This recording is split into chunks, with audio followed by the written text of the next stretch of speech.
Alright, sinusitis is inflammation of your sinuses. Oh, so interesting, isn't medical terminology?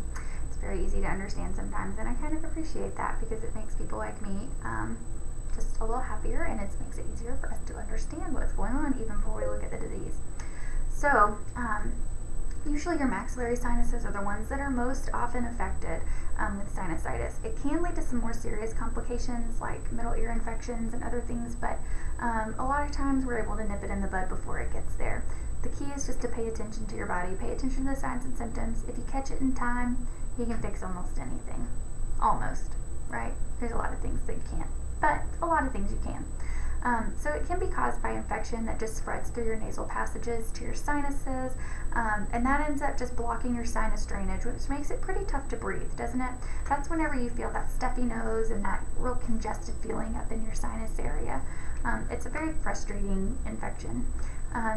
So it can be caused by several different things, either allergies that cause edema, and then nasal polyps, which we know what polyps are, right? They're little things that stick out, little growths, which then impede our ability to breathe in normally.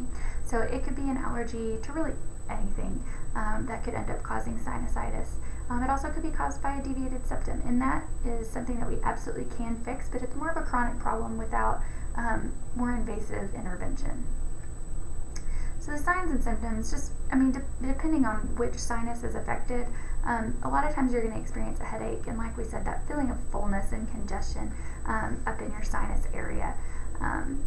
Fever, pain, sometimes some pressure in your eyes, ocular pressure, and you just don't feel good, when your sinuses are clogged. To diagnose it, we are looking at a nasal smear with culture and sensitivity, and that's going to let us know if it was caused by some kind of infection, and if nothing grows in that culture and sensitivity, we're assuming it's probably an allergen or maybe a deviated septum or something.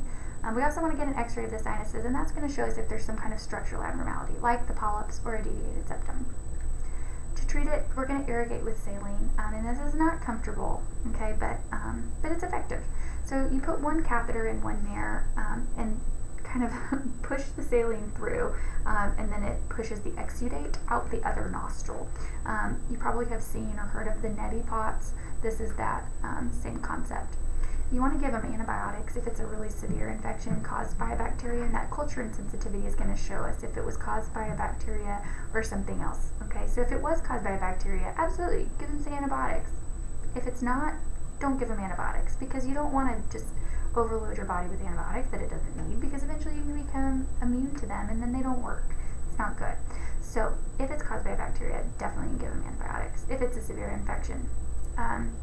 We also can give them some vasoconstrictors, like nose drops, and those, like we said, for coryza, those are only for short-term use, okay? If you use them more than 3 days, eventually your nose gets addicted, and you have to have them in order to be able to breathe, and we don't want to get there. It's expensive, it's annoying, don't do it. If it's a chronic condition like a deviated septum or polyps or something, then we probably will have to go in and do surgery just to fix whatever structural problem it is.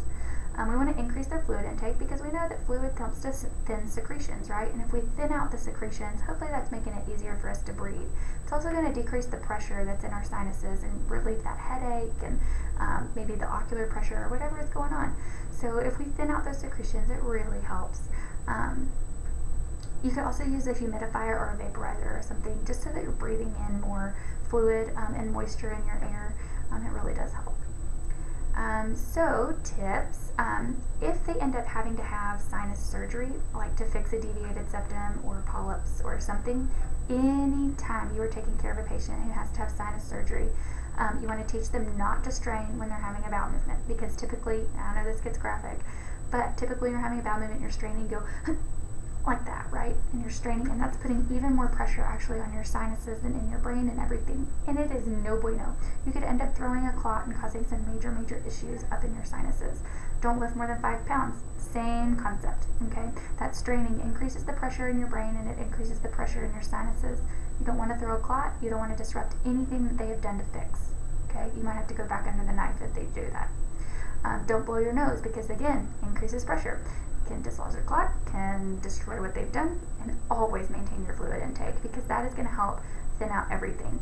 It thins out your blood, thins out your secretions, thins out everything, because our bodies need fluid, don't they, in order to function properly. If you don't have the fluid, then, I mean, it's too thick, okay?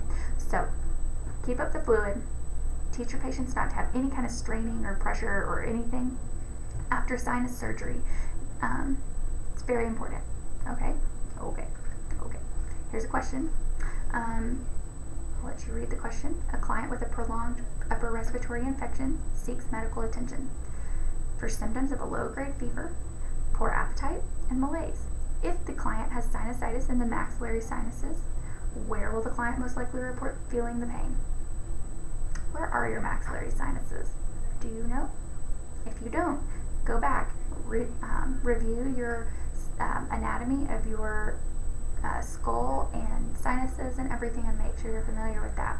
Now the maxillary sinuses, here they are, they're right behind your cheekbones, okay? So you're going to feel that pressure in your cheeks. Alright, I'm going to go ahead and stop this video, and I'll let you come back